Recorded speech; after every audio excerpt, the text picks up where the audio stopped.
Okay. You guys can hear me okay? All right. Good to get the heart rate rolling here. Just make sure I'm going up. Okay.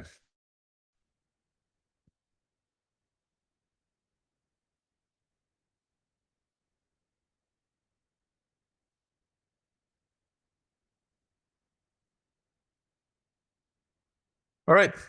Cool. So, welcome everyone. Thank you for attending this class. Today we're going to be discussing sales process. All right. And the first thing I'm going to say about sales process is it is the most evolving, ever-changing process we have in our business. All right. Really, it's the thing that I tend to spend the majority of our time on a year-to-year basis improving, because again, it's the life of our business. And there is a tremendous amount of evolution that occurs in sales and marketing. If you guys just think right now of how many things have changed in your approach to sales, in your client base, the first place you will encounter change in the market is on your sales front. All right. So we want to make sure that, everything I'm sharing with you today, I'm going to try and break it down to the fundamentals. All right. The things that have worked over time and that are, I'm going to say they're timeless, especially when it comes to in-home sales or doing sales presentations. I mean, once you get to that point, there's not a lot of evolution that's occurred, but the part of getting to the sale has dramatically changed. How we acquire sales, even how many of those presentations we actually get. So today, what I want to go through is first the process. All right. So most of you guys that are clients will be familiar with some of this. All right. And then we're going to get into how we actually run these calls, how we actually run the presentations, and the steps that you want to include whenever you're trying to close somebody in a sale, whether it be B2C or B2B. Again, the things that have worked well over time and are sort of tried, tested, true. So here we go. So first of all, we want to talk about the whole process from when a lead actually starts to come into your sales pipeline, right? So we're going to call this our lead intake.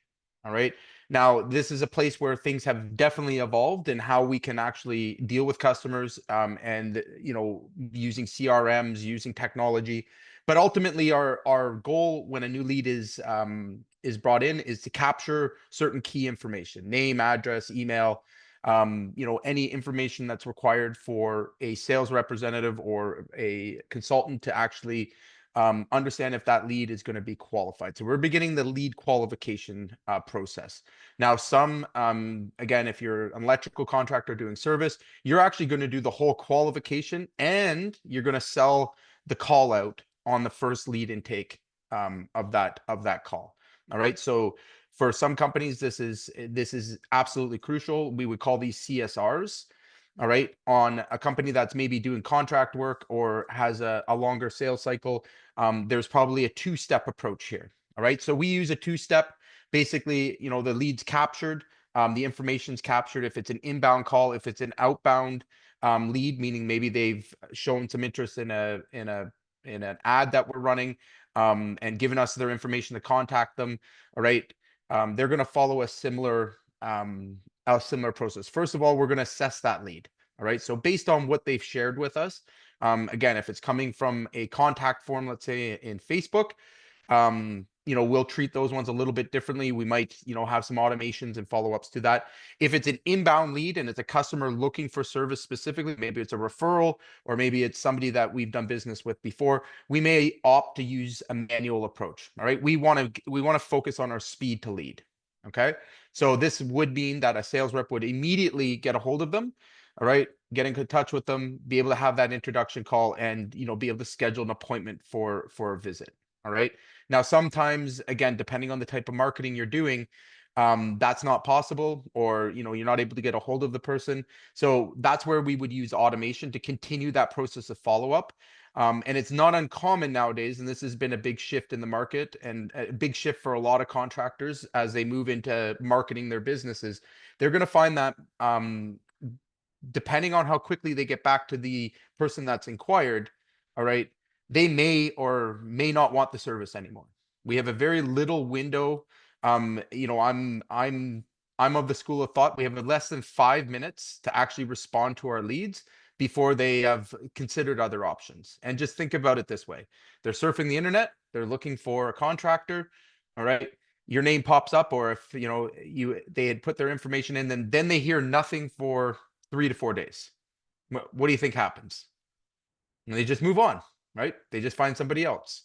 All right. So the whole premise around the automation is that you should be available at least to confirm and validate your customer 24/7, 365, and you need to be able to respond first. If somebody's a long time customer, we maybe don't want to use heavy automation on them. But it's an option that's available. So now we go to scheduling an appointment. Okay.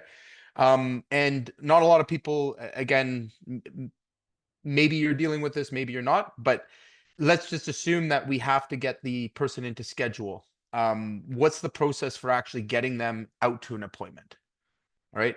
How many of you guys have to use 2 or 3 steps to actually schedule someone to an appointment? Is anyone experiencing that?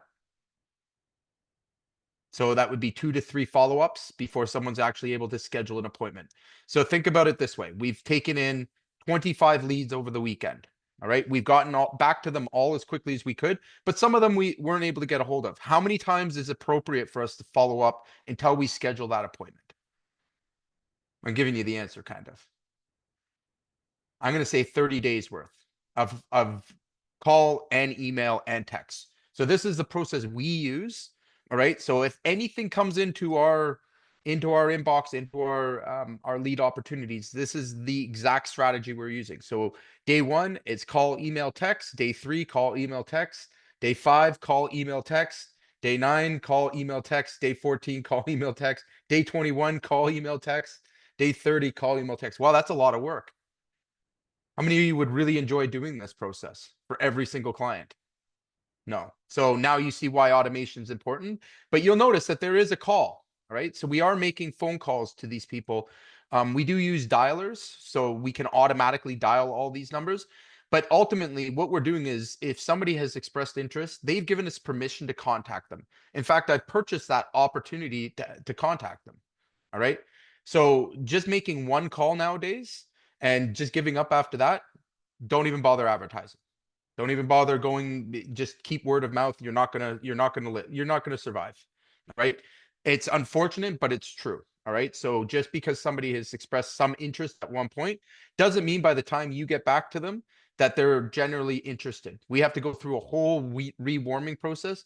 And again, it really comes down to this, buyers' behavior has changed dramatically. Okay. And especially as you get into advertising and different types of leads. All right. Now, again, if you're driving traffic inbound, meaning they're calling you, all right, you still have this situation. How many of you missed calls or lead opportunities where they've gone to your inbox? Okay. And then when you go to call them back, they don't respond. Yeah. Okay. Are you to give up on those day 1, day 3? Like what's your process? Or maybe you have an attitude that, hey, if they wanted to do business with me, they would pick up their phone. Who's got that attitude? Yeah. Okay. Well, I've got some bad news for you. You may not make it in sales if you continue to have that, because we are in a totally different buyer's market, and unfortunately, consumers nowadays have options. Right? Why would they take the time out of their day, or why would they have a call with you when you didn't respond to them within the first 5 minutes? You didn't fulfill their need. And again, I can basically break it down this way: we have much less time to make an impression with our prospects. We have a much lower attention span, and people got options. Right? You're not the only game in town. You are nothing more than a Google search away. Right? So again, now we have to go and fight. And every minute that pass after 5 minutes of them making that inquiry, all right, you are losing opportunity. Okay. So at bare minimum, we want to make sure that we have a way of responding, but then it's the follow up to it. All right. Giving up too soon on a lead, expensive. All right. And it's not going to lead to your, again, assume everyone's busy and continue to be persistent. All right. The money is always in the follow-up. Anyone that tells you any different is wrong. Okay. I get to see this at a very high level. And, we know that this process works. It's not pretty. It's not easy. All right. But it works. So now that we have the inspection scheduled, or a site visit, or we're going out to, do a service call. All right. How are we categorizing those calls? All right. So how many of you have 3 or 4 different types of calls that you're making in your business? So I'll give you an example. Maybe you do commercial work, but you also do some residential, right? Maybe you do a specialty niche product, but you also, are a general contractor. How many of you have situations like that? I know most of you do, right? What about the difference between a estimate, somebody that has a larger project, and a general service call? Right? We got to be able to delineate, because the process for those are not the same. All right. So I'll use my example and we'll say that we've set an appointment. We have a retail replacement, we have a retail repair, and we have an insurance project. 3 very different sales processes. Okay. In your business, you probably will find, but what's important is that we are treating them differently and we have a way of delineating between them. So I had a recent conversation with one of my electricians. I won't name who, but we very quickly discovered that they were passing up opportunities for $5,000 to $6,000 jobs because they thought that those ones should have a call out. Okay, when they were actually looking for a quote. So there is a line where it's a service call, or is it an estimate? Is it worthwhile for us to go out and provide them with an estimate? Okay, so it's very important that we have a clear process and a way of doing our lead discovery where we're not losing those opportunities in our pipeline, because I see it happen very, very regularly, and it's very easy to have happen. Okay, so next we're going to do our inspection, all right, or evaluation. Okay, so we want to go out, and this is our opportunity to actually begin the process of closing with a customer. Does anybody here use a sales playbook? Is anybody teaching salespeople how to actually close deals by any chance? Okay, all right. I know some of my clients are here, so you would have the beginning processes of this. But ultimately, I'm going to go through our sales playbook in a shorted down version of it. But this is what I mean about what do you do when you start to take a lead? Like, everything counts. Everything from the first interaction, the text, everything matters. You are effectively creating an impression upon your customer, whether it be existing, whether it be brand new, it doesn't matter. We have to be able to approach every customer situation with a systematic way sell to them. All right. There should be no mysteries, no gray areas, no winging it. All right. Sales is very much once you find something that works and works at an average you're comfortable with, you want to rinse and repeat. Okay. Some of the best salespeople I know are using scripts I gave them 10 years ago. All right. They haven't changed. Right. Why change something that works? If you're closing at a 40 to 50% closing ratio, all right, in sales, you want to adapt to as the market changes, but that's the sweet spot. Closing anything above that, I mean, I haven't met too many guys that are closing that profitably. I mean, I've met guys that can close 80 to 90% of their deals, but if we really look at their numbers, they're giving work away. Anyone can give work away. All right. It's difficult to sell and close at a high level. Okay. So anything 40 to 50% is kind of the sweet spot that I've come up with that you should be in. Now, with an exception, if you are selling maintenance and service, okay, you could easily be in the 70 to 80% range. Same thing with emergency general service, so electricians, plumbers. Our KPIs to hit are about 70% off the phone. I have a few ladies in here that are very close to those numbers. Right. That means that they are converting 70% of their calls into sales or into call out fees. All right. So again, to keep that in mind, that there is a bit of a delineation there. On larger projects, again, high ticket, larger sales, you're looking at, 40 to 50% is kind of the stud category. Anything above that, you'd be really looking at the pricing and trying to bring that down. Because you would be leaving quite a bit of money on the table if you're closing above that range. No one's offers that good. Okay. So now that we've gone out, we've provided the quote, and I'm going to go through that whole process. You notice I just skipped the whole interaction with the customer. I'm going to come back to that. But the actual process of what happens once you leave the house, or once you leave the property, or once you've provided that proposal, do you just leave it? Hope that they get back to you? Is that a good practice? Is that productive? No, probably not, eh? Okay. So, but if you're working on the tools, right, or if you have a small team, how do you follow up as many times as it's necessary to land a job? And here's the reality. More than, all right, more than 30 to 40% of our sales come in the 5th and 7th week after we've actually presented our offer. All right. So that means they close, and we've been following up.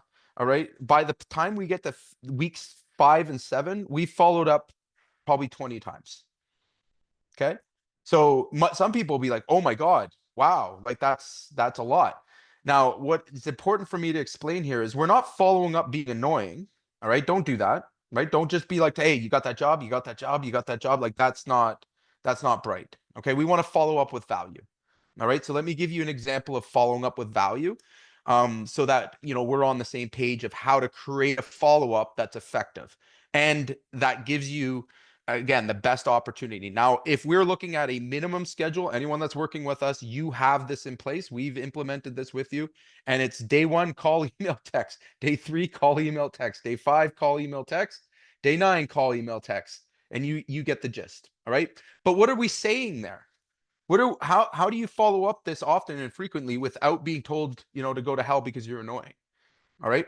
Well, you have to build value. You have to take things that you discuss during the presentation. And this is why it's so important to connect these dots. Everything you say counts, right? Every opportunity you have to influence your customer matters. Okay. And your emails, your communication tell the story about whether they can trust your business or not. All right. So do people appreciate value-based follow-up? Well, I'm going to tell you without a doubt, having tested this across thousands of accounts and done it myself, at a pretty high level, that yes, the answer to this is yes. Some won't. All right. Maybe 1 out of 10 won't. But listen, at the end of the day, you have paid to acquire that opportunity to contact them. You have provided a quote. You have provided your service. If you've done it very well and presented them an option, you should have made a friend. Okay. They shouldn't be offended by you following up and making sure that they are, that their questions are answered and that they have all the information they need to make a decision. Okay. Now, I emphasize this. I would rather see you close in one call, and we're going to go through that, how to actually close deals in one shot, because that's the easier way to do it. All right. But if you're not, we still need to have a follow-up. I would say the majority of you, again, having high level skills in sales is something you must work on and must continue to work on. It's like a muscle, right? If you don't work out, you don't have success with it. But for everybody else, again, that's our general clients that don't have the strongest skills here. Follow-up's going to be your next best option on a great proposal, right? So we're going to say, first thing we're going to do is thank the customer for having us out at their home or their business. All right. That's always a wise move. All right. We're also going to, make sure that they understand the communication is open. And then we're going to go to work at reinforcing some of the things that we had discussed with them during the sales presentation. So what would be some of the things we could discuss with them? Do we say, hey, we're the best? We do the best work. You can trust us. Are we marketing to them? What do you think would be a good option? I'm curious. What would you appreciate? Let's put the shoe on the other foot for a second. Get me value and maybe some more details about the project. 100%. So let's take our sales presentation and break it down by value piece. All right. So again, one thing I'm going to say openly and upfront is that everyone should ditch their pitch. Okay. If you're still selling like it's 1950 and you're going in and pitching people, meaning you're not listening to what their needs are, you're not asking good questions, you're not gathering information, you're not creating a proposal based around those needs, and actually moving somebody to sell themselves, okay, you're going to have a very difficult time selling into the new market. And here's why. All right. How many of you guys know when you're being sold to?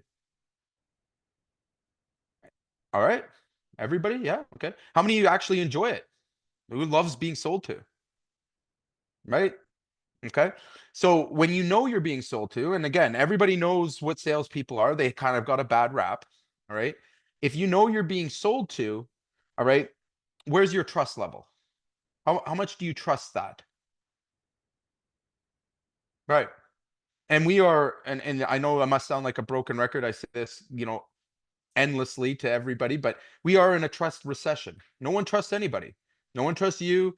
No one cares about your brand. No one cares about, the quality you offer. Nobody cares about any of that shit. What do they care about? They care about themselves and their problem. All right. So keep the focus on them and their problem and less about you.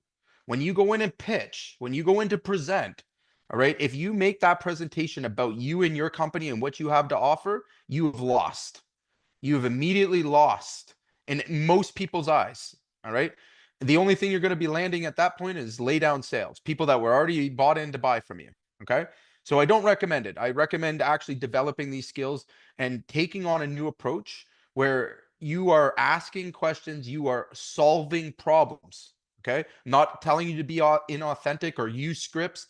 I mean, I believe in a framework. I don't believe in, reciting scripts and being, manipulative. I believe in actually investing in your ability to be a consultant. Ask the right questions. Be empathetic towards your customers. Understand where their position is and help them to make a decision. Now, when I'm following up, I'm not doing anything but helping them to make a decision. All right.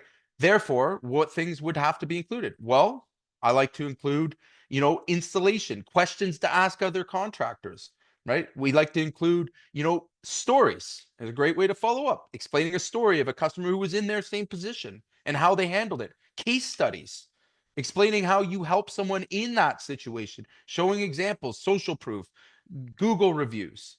All right. And you're adding these as a way to make a decision. You're basing your follow-up on your building your authority and your credibility. All right. If you didn't have that credibility and authority in the sales presentation, you can regain it in the follow-up. All right. You can help them make a decision. And the way I look at it is win, lose, or draw in any quote, in any situation in my sales funnel. I want to have a friend at the end. Okay.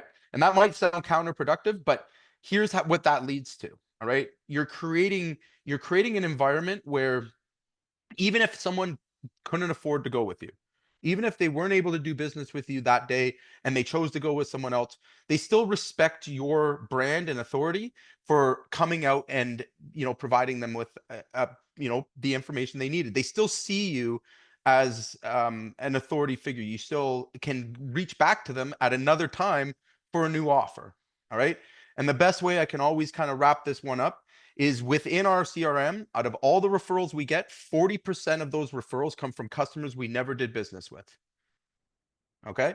So, I mean, in terms of creating the power, I get back leads that I had lost. They refer me to their mother, their uncles, their aunts. We didn't do business with them that time.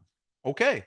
All right. I'm not, shutting that whole situation off. And it's all because of the way we followed up. It's the message that we're sending, right? It's the impression that we're leaving with every single customer systematically.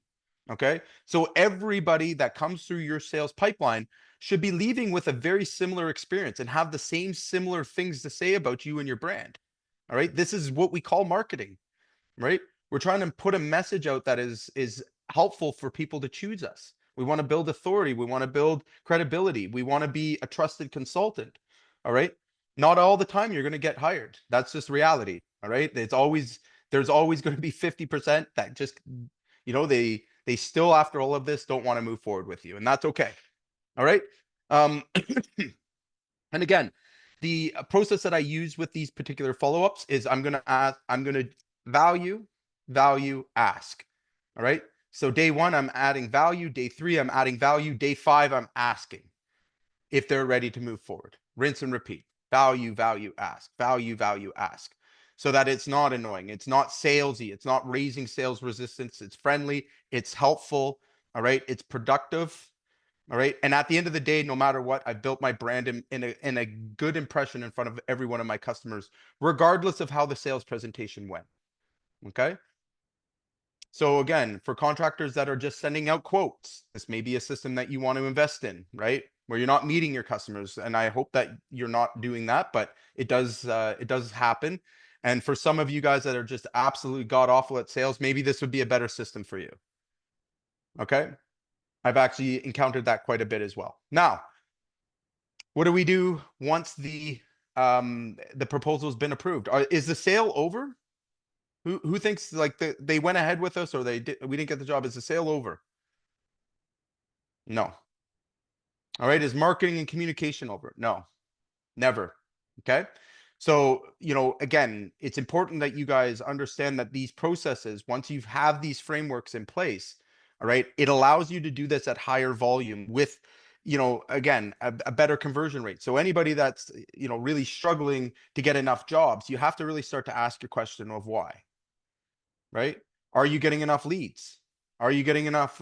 Because at a certain point, it's just numbers, right? If you're checking all the boxes, you've got a good follow-up, you've got a good presentation, you've got this, your pricing's in line. Like it's only a matter of time before you click the right combination, and now it's predictable, right? Now, when I put my dollar in up here in my marketing, piggy bank, by the time 90 days rolls around, I'm pulling out $4 or $5. Who would like a business like that?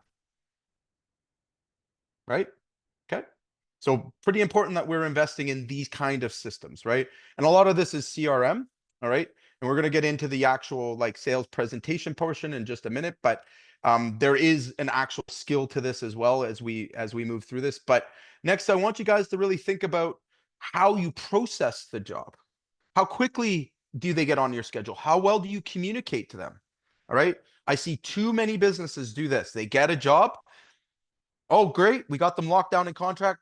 Don't contact them until 2 days before the job's supposed to start. I see it all the time. And then I wonder why they have so many problems in their jobs, why there's so many disputes and why they don't get paid all the time. Like, I wonder why that is. It's because you've let your customer cool off. You've let your customer lose that trust, and that initial trust that they had in you has worn off.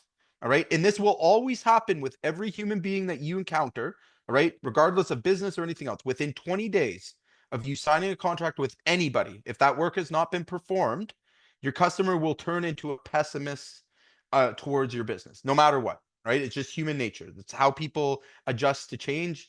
And again, if they've selected you and it takes 20 to 30 days, you still have work to do to maintain that trust and momentum going into the contract. And I highly recommend that you do. Okay. Just leaving people to cool off, not a great idea. Because then when you go to start up, you have to go right back through that whole process again. And that's where tension and friction starts to form. Same with you guys running maintenance contracts and service agreements. If your customer only hears from you when you need to re-sign your service agreement with them, is that a wise move? Is that how we should be doing business? Is that what you would appreciate as a consumer? No.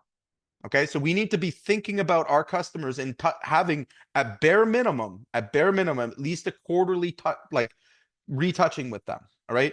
For all of you doing residential, you've done the job. All right. The customer's happy customer gave you a 5-star review. Do we just cut them off? Never talk to them again?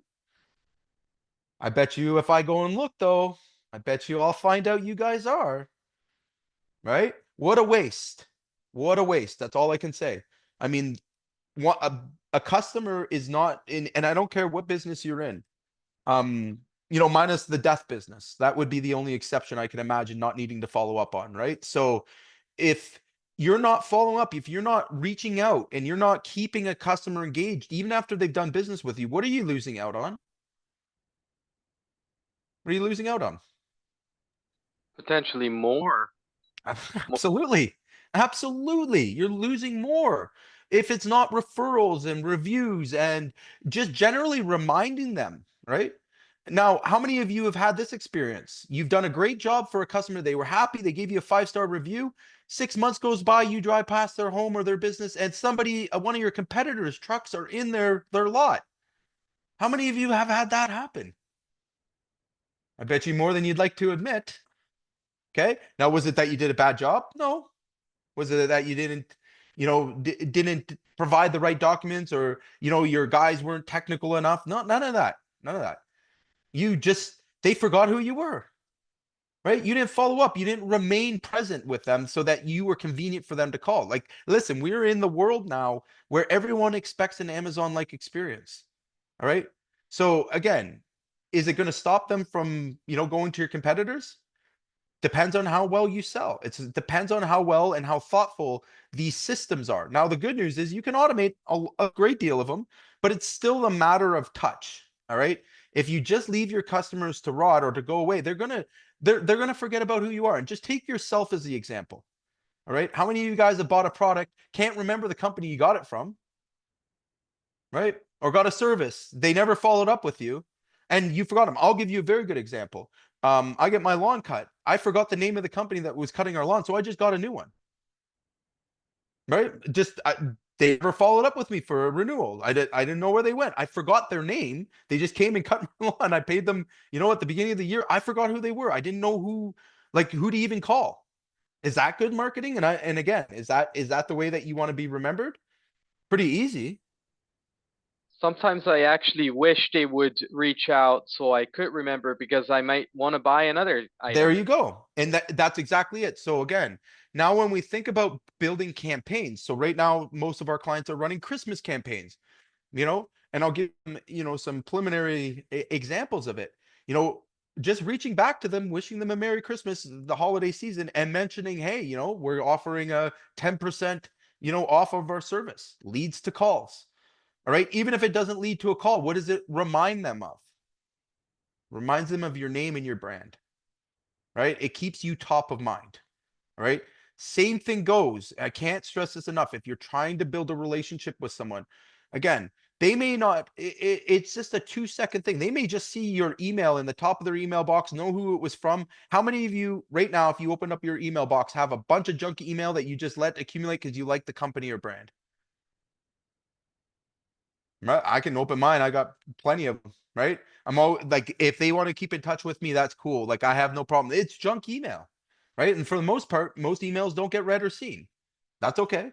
All right. They're allowing you to exist in their email box. That's a sign and an indication all on its own. Now, I'll tell you another little dirty secret. If you want to know how many people are opening your emails and how many people are reading your texts, these are what these CRMs are capable of doing now. What's a great time to call somebody after they've opened your email or text, isn't it? Right? When you're top of mind. So what if you just got a notification that someone had opened your email, even if it was some 6 months ago, and you gave them a call? You think sales teams use this? Do you think that there's guys out there actually using this kind of stuff? Oh, hell yeah, there is. You know what companies those are? Those are like your Inbridge and all the other companies that are doing hundreds of millions of dollars out there, right? They're trained to do these things. All right. Now the power is in your hands as well. You can set those kind of things up as well, right? But you have to be dedicated to process. All right. First and foremost, we have to think of the client journey from start to finish. All right. And assume that our customer's journey is never over until they tell us it's over. Okay. I have a rule. Excuse my bad language, but until they tell me to fuck off and leave them alone, I'm not going to. All right. I'm going to continue to follow up with them, continue to offer them, other services, continue to mention other things, continue to draw their attention to my social media, continue to, build brand with them, build rapport with them. All right. Even if I've never done business with them, I have some people on my list that got a quote 10.5 years ago, still on my list, still open my emails. All right. They're still active. All right. Now, maybe I'll get a referral from them. So if you want the key to knowing how to keep a pipeline full for, any time of the year where you can sign contracts on Christmas Day if you want. All right. I'm telling you how it's done. All right. Again, think about it this way. It doesn't follow average laws. If you're only dealing with the top 3% of people that are actively looking to buy, and that's all you deal with, and you're just turning and burning them, all right, your business isn't going to grow. There is not a single example you can give me of a business growing that survives off of that model. All right. So then contractors continuously complain, I can't get enough leads. I can't find enough guys. I can't get enough leads. Like, now we need to start to wonder why. What is it that you're missing? All right. It's probably not your service. It's probably not the quality of your work. It's probably not, that your trucks weren't lettered. It's a lot of other things, but the biggest, lowest hanging fruit is communication, right? The lowest hanging fruit. If you wanted to just send a simple email, it doesn't matter. If you did it manually, if you did it, automated, it's the fact that you did it, right? And it's the fact that you had that thought and you were taking care of your customer and your brand. And just look at any major brand that is growing and is a world leader. Do any of them not have email? Does any of them not send texts?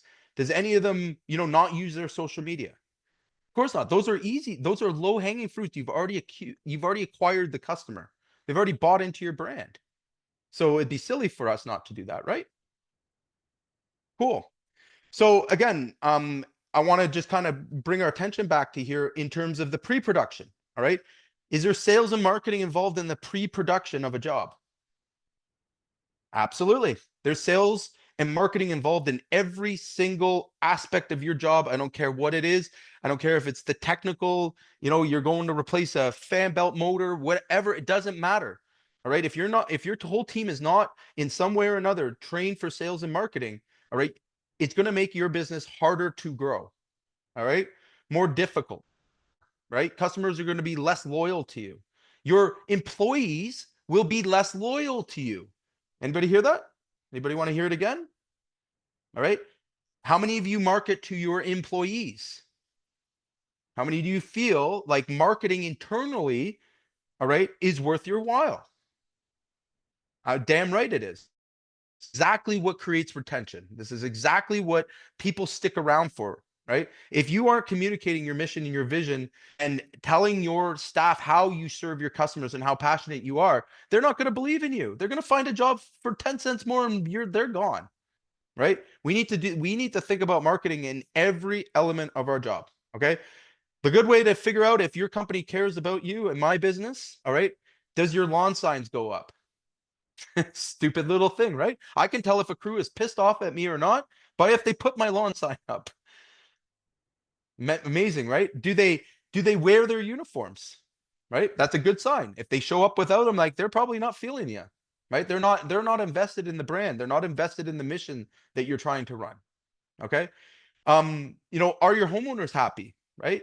Did they do again? We get flyers and door knockers sent out when we're in neighborhoods, right? All of this is a pre-production checklist. Did it get done? Yes or no? Right? Can we send out and use these pre-productions as an opportunity to reach out to business owners? I'll give you a good example. If you're in the commercial business, your truck is in repairing, a new facility. You're in a condominium, industrial condominium. All right. I would be sending my sales manager down to knock on all the businesses' doors, go in, meet them, shake their hand, and apologize for the noise because we're on the roof. Let them know ahead of time. You know why? Because that's a great damn time to have a conversation. And maybe they have a problem too. Do you think that maybe because the neighbor's having a problem with their heating or their air or their electrical, that there isn't anyone else in the complex that could be having that problem? All right. We're going to leave our card, our information. Did we make a good impression? Is that acceptable? We're already working there. They've seen our trucks, right? We're in the area. Absolutely. All right. So make noise. All right. Make good noise, I'll say, right? Make beautiful music. Maybe that's a better way to put it. All right. We want to make beautiful music wherever we go so that people remember our brand, even if it's not to directly acquire a lead or an opportunity. It takes no extra time. You are already there, right? Shaking hands and meeting people does no damage to your business. All right. And again, I know we all get busy and we all talk ourselves out of doing these things, but these are the things that have worked since the dawn of sales. All right. So you have to apply them now and into the future. Right. So quality control. All right. Again, is this another opportunity to add sales and marketing? Absolutely. All right. The fact that you have a quality control checklist, I mean, all these kind of things, yeah, that absolutely does. Right. So this is also a great place when a quality control has been completed and a customer is happy to do what? What do we do at that point? Ask for a review. Yes. Yes. How many of you guys don't ask for reviews? It's just easy, low hanging fruit, right? So here's some stats for you that are rather interesting about Google reviews. So anybody that's doing any sort of advertising or marketing, that's one segment. But a single positive review, all right, can be $25,000 to $30,000 worth of new revenue. Okay. A negative review, 100,000 or more in negative revenue. All right. So super important that we get good reviews frequently. Would you not agree? All right. Now, Google has changed and become more reliant on local services. So just so you know, their algorithms and everything is really starting to change with AI and stuff. They are now leaning more on local businesses. No more are the big lead selling, marketing agencies becoming, being able to go in and take over whole markets. They want to send leads to real businesses.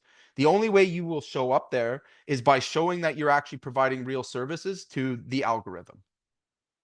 Reviews, having people share their feedback, having wowed your customer, and I mean that, like, this is planned. We don't, you guys going out and winging it, I take you out of the equation and your customers won't be wowed no more, right? So if you've built this all around you and there's no process there, you're setting yourself up. You should be able to go in and wow a customer without you ever touching the job. All right. Being able to get the Google reviews, being able to get these things are a sign of a thriving and happy company. All right. And guys, this is all marketing. This is all selling, whether being internal or external. All right. This is sales process, right? We have to make sure that this is being taken care of, right? So then we have our final job completion, warranties, invoicing. Again, is it another appropriate place to ask for referrals and reviews? Absolutely. All right. What do we do though? What's our sign of gratitude? Because you'll notice that asked, right? Now we got to give. So for you guys, I'll give you another easy, quick thing to do. You can use, I use this company called Edible Arrangements for some projects. You can send a mug, you can send a sticker, calendar, depends on your market, but give something back. Anything, a thank you letter, a handwritten thank you letter. All right. Make it personal, right? Make it something they're going to remember, especially if you're doing a large scale project with someone. Guys, make it personal, right? Give them something unique, give them something that's worthwhile. That $100 will go so much further, right? If they spend 100 grand with you, you can't spend 100. I don't know. Maybe you should get out of the business, right? But what am I doing now? I'm preserving their enthusiasm towards my brand and my company. All right. Too often we ask for the review, they feel like they got shook down for it. They give us the review and they forget about us. All right. We don't want that to happen. All right. So what's the best way to actually connect with someone human to human? Show gratitude, show appreciation, right? Be a real person. Okay. Somebody showed trust in you, you showed trust and gratitude back. And again, I don't care what size the job is. I don't care, what kind of service. If you're electrical contract, like if you're doing 3 calls in a day and you can't throw $5 mugs in to hand to the homeowner, and think about the opportunity there. They're using your coffee mug every day that I drink coffee from. Pretty good for business, is it not? People are seeing that. Right? Stickers, same thing. Guys, such an easy low-hanging fruit for commercial or for residential. Get stickers, put them on your board, mark your territory. When they have a problem with their electrical panel, they see that sticker, they know which number to call. Not expensive, not hard, but how many are actually doing it, right? How many actually have a package that goes out to them that if they have this problem again in this future? Like, those are the easiest. You've already done all the work to acquire a customer. All right, you're on the 90th, goal line, and all of a sudden we just drop it right there. And then that business is gone forever. Right? Not wise. So I want you guys to really think about this in your sales process. Now, what I'm going to be sharing with you guys is actually this pipeline, and for you guys to actually think through this, right? At the end of the day, you're going to notice that the process here, all right? The steps, the configuration, I mean, not a lot changes. Whether you're doing service work or whether you're doing, big general contracting work, not a lot changes, right? So I'll be sharing that with you. Hold on one second. Just gotta mute some people here.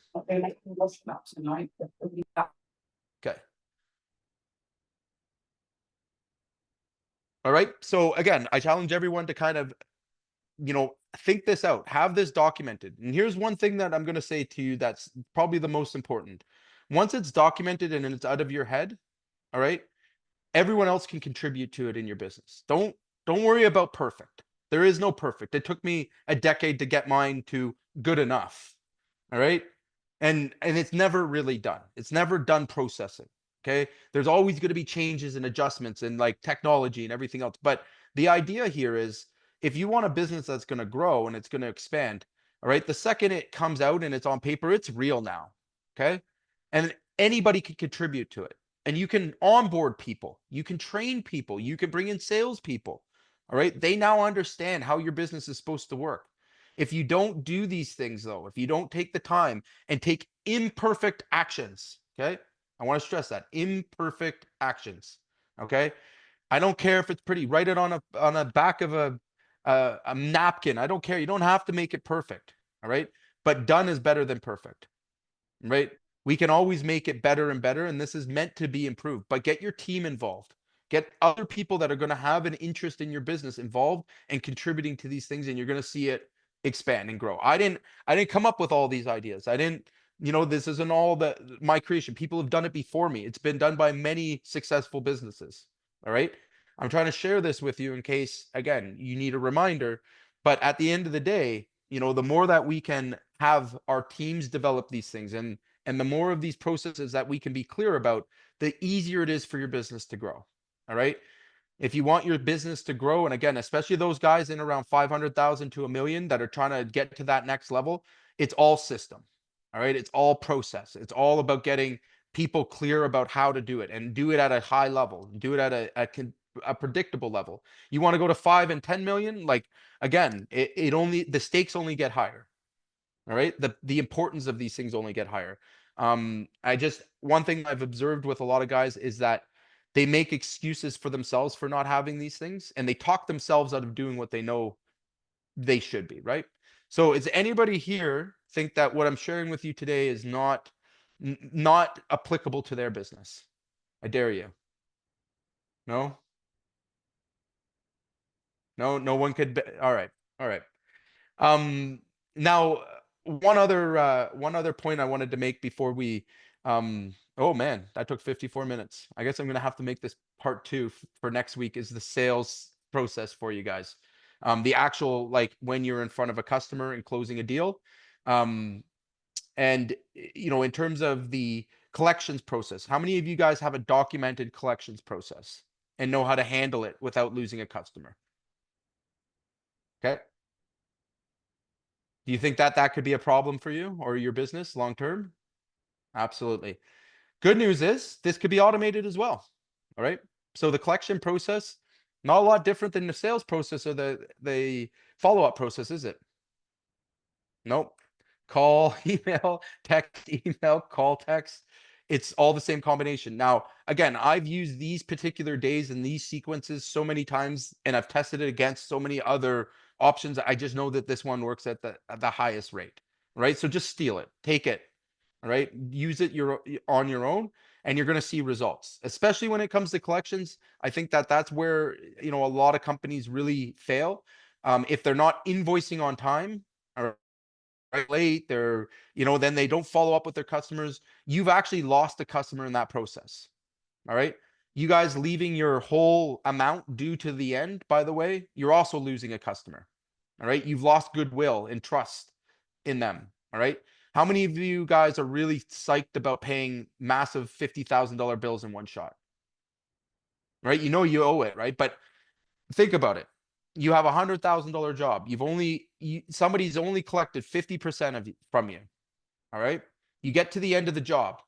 No matter how good of a job you did, they're still going to have some resentment and reserve over handing you over that full amount. Pretty wild concept, eh? They'll actually have resentment. So you're leaving that customer with a bad taste in their mouth, no matter how well of a job you did. All right. Same thing goes with having delayed receivables. All right. So customers receiving a bill a month after you've been there. And now they have to adjust that to their budget. They have to they actually develop a resentment towards you for it.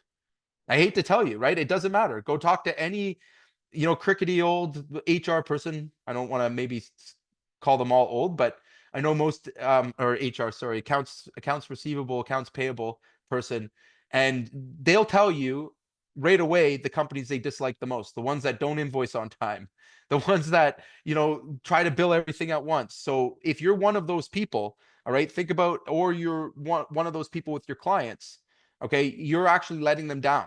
So the collection part of this, all right, is actually the sales process as well.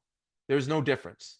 All right. The way you collect and where you collect the payment, and you should be leaving the least amount of payment. They should be handing you over $5 or $1,000 or, $2,000 at the end of the job. That's a lot easier to digest than 50,000, is it not? Right. And they're not going to worry so much about 2 grand at that point. That's going to make for a lot better final impression with them. Right. So one of the things that I would avoid doing is leaving your full receivable to the end and then giving them a mug.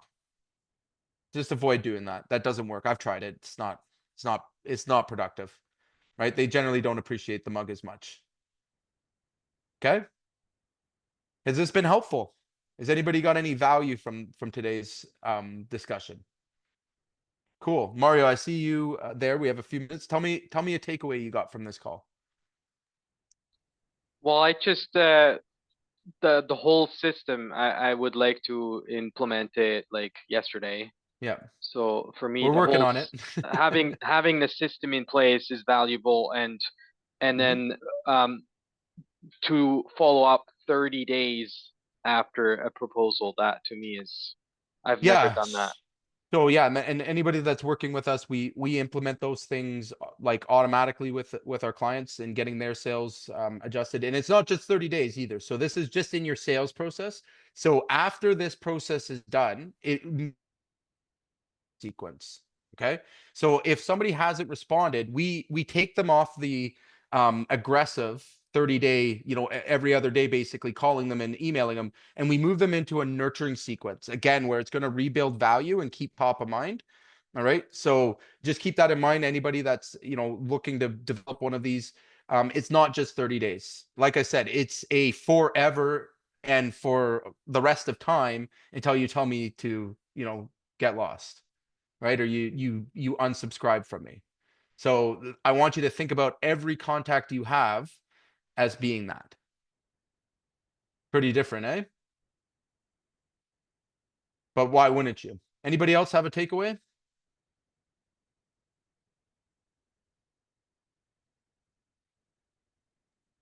No? Um, it didn't feel great to realize certain things that we need to improve on. Like Mm. it was already a pain point, and then it was a triggered pain point for me. Yeah, yeah. Motivation comes from all different places, doesn't it? Certainly does. Right. So I mean, again, the reason I bring this stuff up and the why I'm trying to, end this year with these kind of conversations is that we're coming into a new year, right? We have an opportunity now to get even better. And Sue, as I said at the very beginning, nobody's got it perfect. I don't have it perfect. Right. I have a whole team that builds these things. I'm still don't feel I'm ever done. All right. You will never ever be done. Okay. Sales is the one thing that is continuously improving. All right. But once you get to a certain point, um, again, it's slight adjustments, it's small things, right? Once you've got the main infrastructure, like again, I can promise you, as far as I can see into the near future, follow up will never go away. And as far as people are still selling people things, all right, a follow up will always be necessary in one form or the other, right? Maybe the platforms will change, maybe we won't have phones anymore, but the follow up will still be a part of all sales. And it's been a part of sales since sales was began, right? So, if there's one thing you can do, if there's one thing you've seen on this list that you can implement today, all right, or tomorrow, or tell our team to do it, do it. Get it out of the way, right? Again, like I said, when you're following a framework like we've set out, there's not a lot of, bad things you can implement here, right? Adding a follow-up, adding a text or an email is not going to hurt your business. Well, maybe I should say that with a discretionary note on that for sure. It depends on what you say. But, you know, ultimately, if you're automating these things and, you know, reaching back out to clients, you're not going to cause any damage. You're only going to cause good. Any other takeaways, guys? Thanks, Sue, for that. I appreciate it. Yeah, I think the same thing for me. I realize how important it is to have these sales things. The only marketing that I've been doing for the past year was basically just word of mouth and Facebook. And now we've come into winter, and everything has just completely slowed down and almost come to a stop for us. Right. Right. And it's not very good for me on my end. Not a good feeling, eh? No, especially with No. people looking at me for work right now. Right. So I'll give you kind of another way to look at it for next year and set a goal or a target. But like Christmas is actually a great time and the best time for doing business or getting referrals from people we've already done business with. That's when they're the most open for those conversations. So everyone you've done business with over the last year, all right, or the last quarter, we have a Christmas SOP. If you wanted to grab that, works like a charm, man. Pick up your phone, reach out, you know, talk to customers that you've already done business with. You'd be amazed at what you will turn up, right? So like I said, getting it all into a system and don't wait till that happens. Everything here can be done manually as well if you're moving at a certain pace. Like don't wait for perfect. Okay. Don't wait for a perfect situation. We need sales now. The principles all still apply. Okay. The ideas still apply. If you stayed in touch with customers or followed up with leads that we're looking to convert, a lot of people are going to convert, right? Like there is no drop in December for sales. That's an illusion, by the way. Okay. Contractors that aren't doing things consistently will see drops. Okay. They will be subject to that. Like I said, that 3% of the market that's actively looking to buy now. That's what you're experiencing, right? So that is volatile. It's up and down. It's you know, conditional on buying environments and stuff.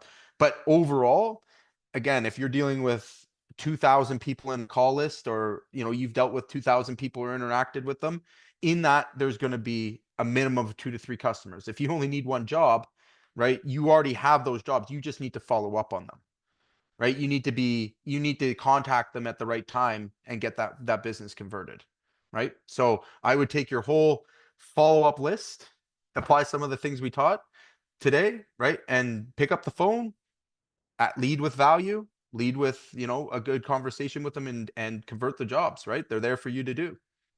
Make sense? Cool. All right, guys. Anybody else have one last takeaway before we wrap this up? Okay. Sorry, Jay, I missed most of it. I've been dealing with the crisis here. No problem. I gotcha. No problem. Okay, thanks. Yep, no problem. So next week, guys, we're going to be doing the actual sales process, and I'm going to be doing it from 2 perspectives because I know I have a lot of electricians and service-based businesses. I'll be doing a sales process for like a roofing contractor. I'm going to do one for a builder, and I'm going to do one for a maintenance service company. Okay, so we're going to go through, and you're going to see how close they actually are. So I'm looking forward to that call. If you guys want to join me next week, we'll have that for you, and we'll also be leaving you with the outlines as well. So, and then the schematic I shared with you guys today will be available in school when we post this. So hope everyone got some value. Appreciate your time, and we'll talk soon. Is there still school tomorrow morning? Yep. Okay, see you in the morning. Bye. Okay, bye.